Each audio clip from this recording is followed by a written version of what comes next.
The golden age of Hollywood left its mark on memories with its bright lights and glamorous scenes. But behind the scenes, some female stars were so bold and unconventional that they pushed the boundaries of the era's moral standards. This video tells the stories of 20 of cinema history's most talked about and boundary-pushing female stars. Their stories influenced not only the screen, but also society.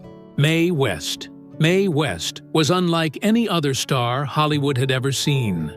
At a time when female performers were expected to smile sweetly, speak softly, and maintain a modest presence on screen, West shattered those expectations with a personality as bold as the gowns she wore. In the early 1930s, she wasn't content to simply act in someone else's story. She wrote her own. Her play, Diamond Lil in censors, church groups, and parent-teacher organizations erupted. They claimed her humor would erode public morals, that her suggestive lines would corrupt the youth. A Boston radio station even banned one of her sketches for being too indecent. Yet rather than retreat, West doubled down. She famously quipped that every time a group tried to censor her, her box office numbers grew. "I owe my success to censorship," she joked, turning outrage into profit. What made West truly shocking was her refusal to play the victim. She embraced the criticism, molded it into her image, and in doing so became Hollywood's most notorious vulgar star, a woman who made daring her trademark and scandal her business strategy. Jean Harlow. Long before Marilyn Monroe defined the image of the blonde bombshell, there was Jean Harlow, a woman whose platinum hair and electric presence stunned audiences of the 1930s. MGM famously bleached her hair until it shimmered under the studio lights, then dressed her in silk slips and form-fitting gowns that seemed to reveal as much as they concealed. In films like Red-Headed Woman and Dinner at 8, Harlow wasn't the shy, demure secretary. She was the loud, sharp-tongued woman who spoke in slang, called men suckers, and tossed insults with the ease of a street fighter. Critics accused her of sounding like a dock worker instead of a lady, but audiences adored her brazen defiance. Her characters didn't just flirt with danger, they created it. In Red-Headed Woman, she marries her boss, punches his wife, and seduces nearly every man who crosses her path. Local censors cut pieces of her films, but the more they cut, the more audiences crammed into theaters to see what was left. Off-screen, Harlow was just as fascinating. Gossip columns chronicled her nights in clubs, where she often wore backless dresses so daring they made headlines by themselves. Yet behind the scandal, co-stars described her as sweet and generous, a woman who knew when to play the bad girl and when to shake hands like a lady. Her untimely death at just 26 froze her image in time. A wild, dangerous, eternally youthful figure, remembered as both vulgar and irresistible. Theda Bara. Before sound-filled theaters, Theda Bara made audiences gasp with nothing more than a stare. Born Theodosia Goodman, but rebranded as Theda Bara, she was one of Hollywood's first true screen sirens. Studio publicists crafted an aura of mystery around her, even claiming that her stage name was an anagram for Arab death. In the silent film A Fool There Was, 1915, she lounges like a queen on a deck chair, her eyes rimmed with heavy kohl, beckoning a married man toward ruin. When the intertitle appeared on screen, "Kiss me, my fool," it was a command, not a request. Viewers had never seen a woman with such unapologetic power. Her publicity photos only intensified the shock. Wrapped in snakeskin, tiger pelts, and jewelry that suggested exotic rituals, Bara became known as the Vamp, the woman who lured men to their downfall. Churches called her films satanic. Small-town theaters refused to show her pictures for fear of moral backlash, yet trainloads of young fans traveled just to catch a glimpse of her. Off-camera, she was polite and soft-spoken, but studios staged photos with occult symbols to exaggerate her dangerous aura. Though most of her films have been lost to time, the legend of Theda Bara remains. She introduced Hollywood to the idea that a woman's gaze could be as threatening and as thrilling as any weapon. She was vulgar to her critics, hypnotic to her fans, and unforgettable in the history of cinema. Jayne Mansfield. If Marilyn Monroe was Hollywood's champagne, Jayne Mansfield was its overflowing soda bottle. Sweet, fizzy, and always on the verge of spilling over. Bursting into the Hollywood scene in the mid-1950s, Mansfield understood publicity better than most studio executives. She knew that one daring photo could generate more headlines than a dozen film roles. At a dinner party, when her low-cut dress slipped just enough to make photographers go wild, the next day's newspapers crowned her the Queen of Wardrobe Malfunctions. Though the press of the day called it vulgar, Mansfield knew it was free advertising. On screen, she leaned into the image. In The Girl Can't Help It, she walked past a row of milk bottles that exploded on cue. A not-so-subtle metaphor that cemented her reputation. Britain banned one of her cabaret acts for indecency, and the Catholic Legion of Decency frequently targeted her films for being too suggestive. Yet Mansfield never seemed rattled. She toured with a heart-shaped bathtub and carried a chihuahua named Galena Houdini, delighting fans with her eccentric mix of glamour and humor. Off-screen, she was surprisingly intellectual, fluent in multiple languages, and deeply interested in philosophy, which made reporters scratch their heads. Still, the label of vulgarity clung to her, tied to the gowns measured in inches of skin rather than yards of fabric. Her tragic death in 1967 ended her story abruptly, but the image of her playful wink, dazzling smile, and refusal to play by polite society's rules remains one of Hollywood's most enduring legends. Bettie Page. The 1950s crowned Bettie Page as the smiling pin-up queen of America. But beneath the bangs and bikinis lay a controversy that made her a target for lawmakers. Page's most famous images weren't just her playful cheesecake poses on calendars. They were the underground bondage-themed photo shoots where she cracked whips, tied ribbons, and giggled mischievously at the camera. In 1957, U.S. senators held a hearing on obscenity and actually screened her short films in the chamber, clutching their pearls while Page winked and smirked in leather heels. Newspapers labeled her filth and vulgar corruption for youth. What stunned moralists was that Page herself didn't seem scandalous at all. Off-camera, she was soft-spoken, volunteered at her local church, and baked cookies for neighbors. She treated her modeling as just another job, never imagining it would make her a lightning rod for national outrage. When she eventually retired from modeling, she disappeared from the public eye, spending decades in obscurity while battling mental health struggles. By the 1990s, however, a revival of her work turned her into a feminist and pop culture icon. What senators once called vulgar was now sold on coffee mugs, T-shirts, and runways. Bettie Page became proof that morality is a moving target. What shocks one generation becomes harmless nostalgia for the next. And behind the scandal, she remained a surprisingly shy woman whose playful grin changed American culture forever. Rita Hayworth. Few scenes in cinema history are as legendary or as controversial as Rita Hayworth's performance in Gilda, 1946. Wearing a black satin gown, she performs a sultry striptease where she removes a single glove, teasing the audience with what might come next. That's all she did, just one glove. But it was enough to spark outrage across America. Religious leaders called it indecent. Parent groups lobbied for cuts. Newspapers declared it vulgar eroticism. Meanwhile, Life magazine praised it as one of the most electrifying moments ever captured on film. Soldiers overseas already knew her as the love goddess, thanks to wartime pin-ups of her smiling in lingerie, which decorated barracks walls around the world. Yet off-screen, Rita was nothing like the goddess image forced upon her. Born Margarita Cancino, she was shy, hard-working, and endlessly dedicated to dance rehearsals that often left her shoes worn through. She resented being reduced to her sexuality, famously saying, "Men go to bed with Gilda, but they wake up with me."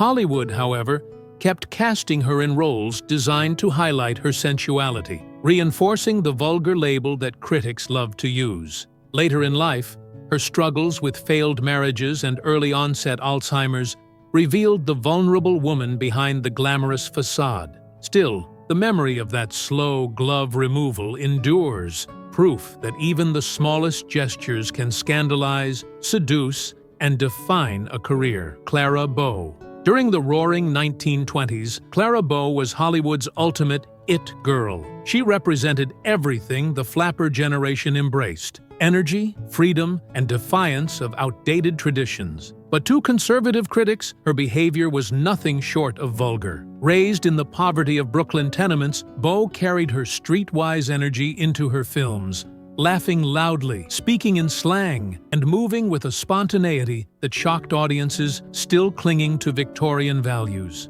In It, 1927, she dove headfirst into department store displays to win a man's attention, antics some critics dismissed as unladylike chaos. Off-screen, tabloids followed her every move. They reported her late nights at the Coconut Grove nightclub, where she danced the Charleston until sunrise, and her alleged races down Sunset Boulevard in a fast car. Rumors, many exaggerated, painted her as reckless with men, money, and words. Church leaders warned that she glamorized flapper excess, especially when she posed in swimsuits without stockings, which was scandalous at the time.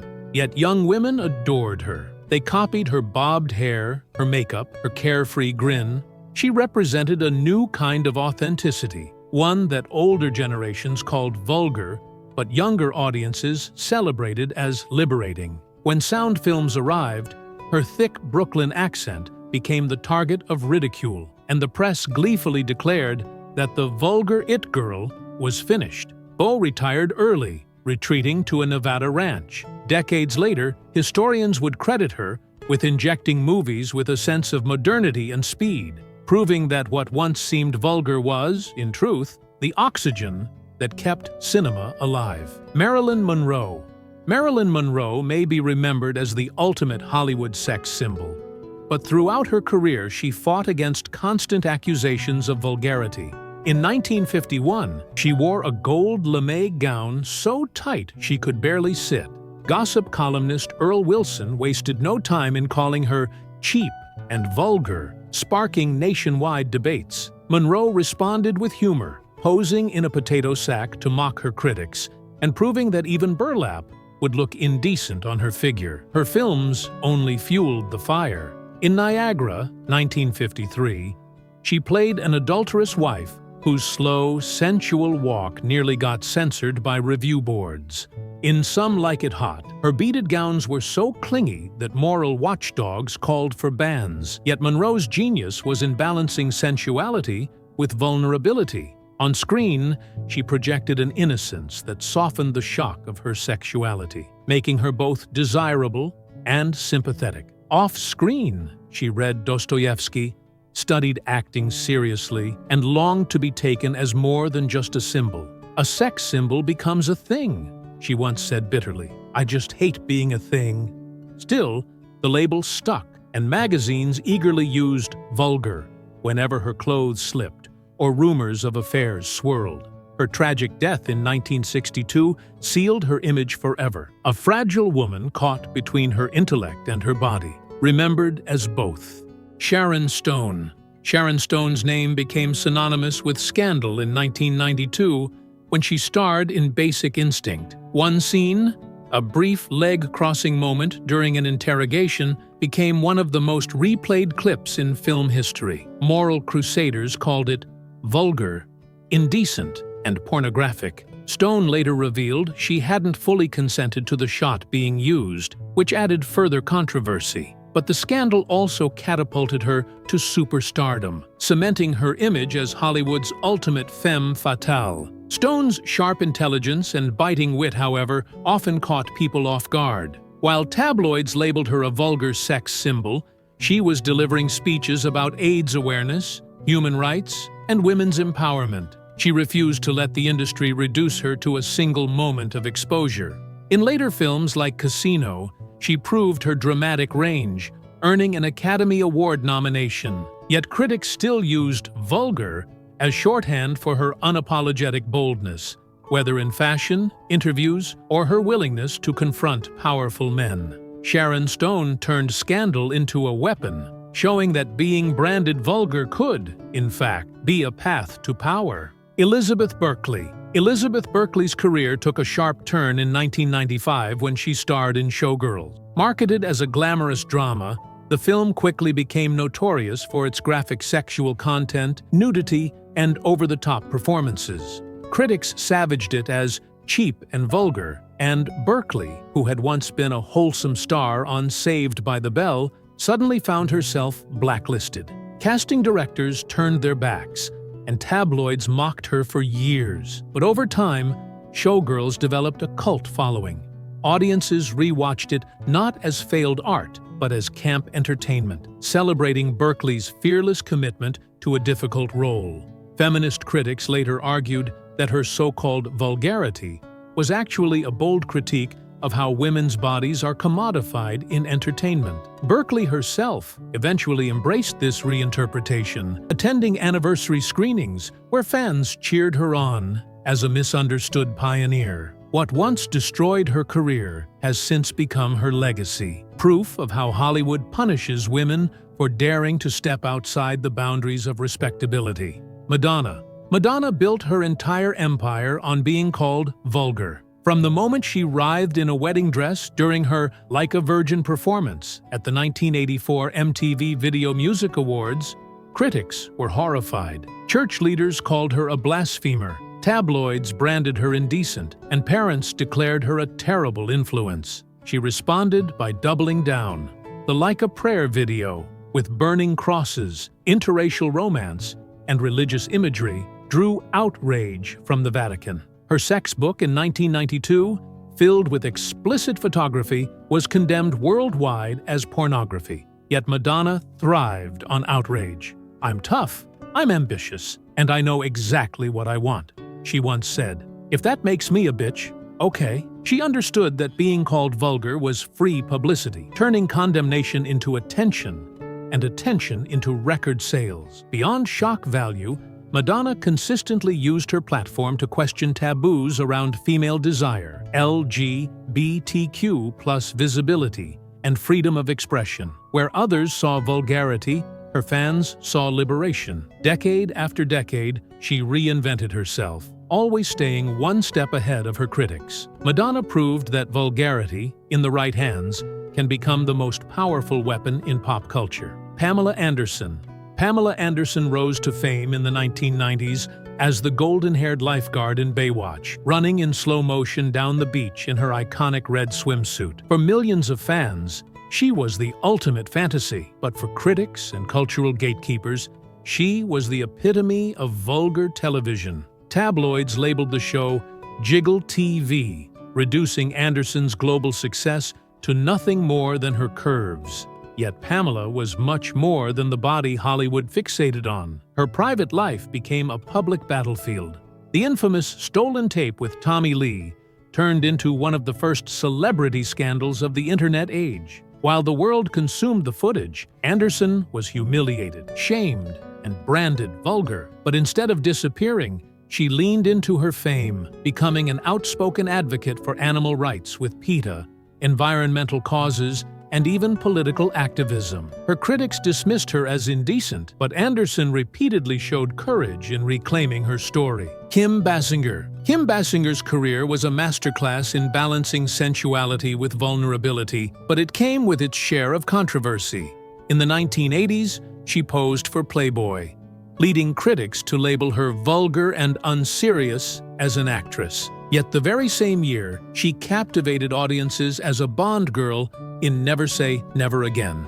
Her breakthrough came in 9.5 weeks, 1986, a film drenched in eroticism. Scenes of Basinger and Mickey Rourke experimenting with ice cubes, blindfolds, and food play shocked conservative audiences. Religious leaders denounced it as pornography. Tabloids called her performance indecent, but Basinger pushed beyond scandal. In 1997, she won an Academy Award for LA Confidential, proving that the so-called vulgar pin-up could also deliver one of the most nuanced performances of the decade. Angelina Jolie.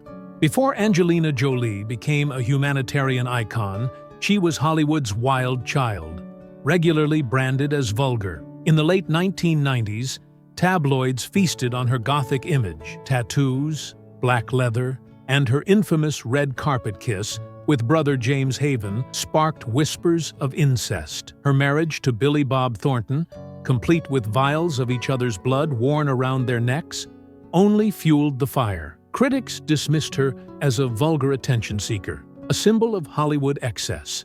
Yet Jolie's talent was undeniable. Her Oscar-winning role in Girl, Interrupted, showcased her raw emotional power. Later, her blockbuster turns in Tomb Raider and Mr. and Mrs. Smith cemented her as a superstar. But what truly transformed her image was her humanitarian work. She became a UNHCR Goodwill Ambassador, advocating for refugees and adopting children from around the world. The same media that once called her vulgar now hailed her as a global role model. Monica Bellucci. Italian actress Monica Bellucci has long been admired as one of the most beautiful women in the world. But with beauty came controversy. In films like Malena, 2000, where she portrayed a woman desired and despised by her entire village, Bellucci embodied sensuality so intense that critics in conservative circles labeled the performance vulgar.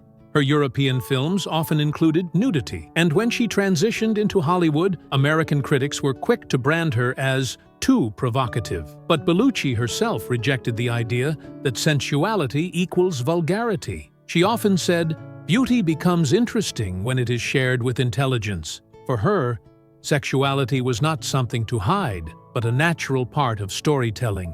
Despite constant objectification, she maintained dignity and elegance, choosing roles that explored complex, often painful dimensions of womanhood. In doing so, she turned accusations of vulgarity into proof of her fearless artistry. Today, Bellucci is celebrated as a symbol of timeless allure, embodying sophistication even when the press once tried to reduce her to scandal.